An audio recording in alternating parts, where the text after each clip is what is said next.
வணக்கம். நான் ரத்னகிரி நாட்டின் இளவரசி. என்னது இளவரசியா?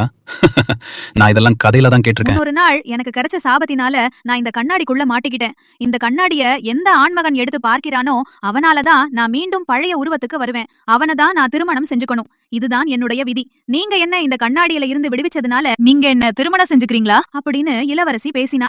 எல்லாராலையும் ஒதுக்கப்பட்ட கிச்சாவுக்கு இளவரசி வந்தது ஒரு மிகப்பெரிய ஆறுதலா இருந்தது. அதனால 2 பேரும் சந்தோஷமா திருமணம் செஞ்சுக்கிட்டாங்க. திருமணம் முடிஞ்சதும் கிச்சா அவனுக்கு சொந்தமான நிலத்தை அவனோட அண்ணன் 2 பேருக்கும் கொடுக்கறதுக்காக அவங்க வீட்டுக்கு போனான். ஒரு இளவரசிய திருமணம் செஞ்சுகிட்ட தம்பிய பார்த்ததும் சிவாவுக்கும் கண்ணனுக்கும் அதிர்ச்சியாகவும் பொறாமையாவும் இருந்துச்சு. அப்பா எனக்குன்னு கொடுத்த நிலத்தை நான் உங்க 2 பேருக்குமே கொடுக்கறேன். இனிமே உங்களுக்கு தொந்தரவா நான் இங்க இருக்க மாட்டேன்.